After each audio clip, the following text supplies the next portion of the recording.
ለበጎነት እጃቸውን ሲዘረጉ አመታትን ዘልቀዋል።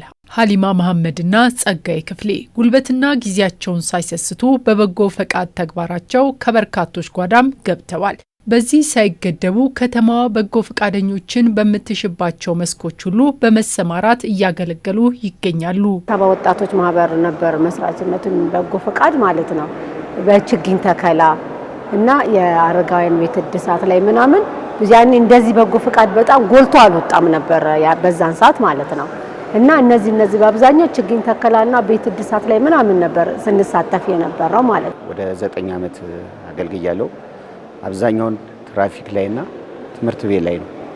ትምህርት ቤት ላይ በትራፊኩ ዙሪያ ማስተማር የተለያዩ ነገሮች ቤት እድሳትንም ጨምሮ ወደ 9 ዓመት በአጠቃላይ ቆይቼበታለሁ። የበጎነት ጥሪ በቀረበበት ሁሉ ከዚያ የሚደርሱት ወጣቶቹ ጉልበትና ሀብቶችን በማስተባበር የእጅ አጠር ወገኖችን ጎጆ በማደስና በሌሎች መስኮች እያገለገሉ ነው። በበጎ ፈቃድ ማገልገሌ በጣም ነው ደስ የሚለኝ። እስካሁን ድረስም በበጎ ፈቃድ አገለግላለሁ። ድንበር የለሽ በጎ ፈቃድ ብዙ ክልሎች ላይ ሄጃለሁ በበጎ ፈቃድ ማለት ነው። በዛው ልክ ደግሞ እኔ የሰራሁት የበጎ ፈቃድ ዛሬ ላይ ለኔም ከፍሎኛል ብዬ አስባለሁ። ባለሀብቶች አሉ በየአካባቢያችን። ባለሀብቶቹ ጋር እንሄድና ይሄን እንደዚህ እንደ በጎ ፈቃድ ይሄን አስበናል እንዴት ታስቡናላችሁ ስንል ያው በፈቃደኝነት ሆኖ እሺ ብለው በደስታ ይሄን ነገር ይቀበላሉ።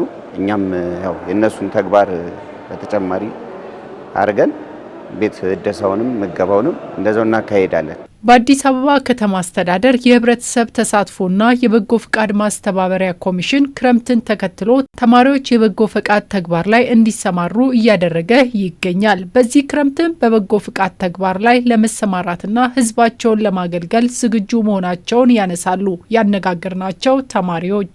ሶሻል ወርክ አዲስ አበባ ዩኒቨርሲቲ ተማሪ ነኝ እና እንደ ሶሻል ወርክ ተማሪነቴም ሞር ማህበረሰቡ ላይ ነው ፎከስ አድርገን የምንሰራው። እንደ አንድ ወጣትም እንደ አንድ ተማሪም ሶሻል ወርክ ተማሪ እንደመሆኔ መጠን ማህበረሰብ ላይ ነው መስራት ያለብን። ማህበረሰብ ላይ ስንሰራ ደግሞ ሞር ከበጎ ፈቃደኝነት ተነስተን ነው መስራት የምንጀምረው እና ይሄንንም እድል ሳገኝ ሆይናት ብዬ ነው በጎ ፈቃድ ላይ ኢንቮልቭ ለማድረግ ያሰብኩት። የአዲስ አበባ ዩኒቨርሲቲ ተማሪ ነኝ። ወደ 4ኛ ዓመት የፖለቲካል ሳይንስ እና ኢንተርናሽናል ሪሌሽን ተማሪ ነኝ እና በጎ ፈቃደኝነት ላይ ለመስተማራት ያሰብኩትም ወይ ክረምትም እንደመሆኑ መጠን ቤት ከመቀመጥ ላይ ወጥቶ በጎ ፈቃድ ማድረግ ለራስም ሆነ ለኮሚኒቲ በጣም ትልቅ ጠቀሜታ አለው።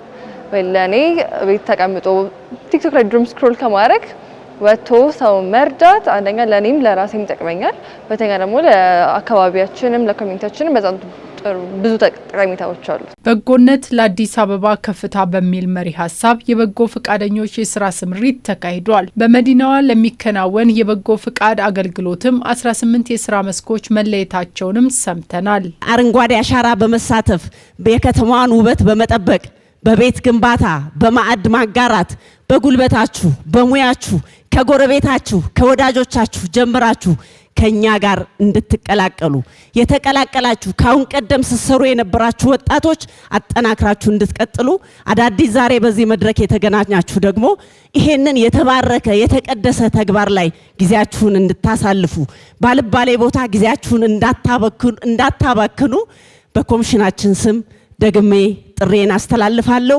ቀሪ ጊዜያችን ጥሩ እንደሚሆን አትርፋችሁበት እንደምትመለሱ ባለሙሉ እምነት ነኝ።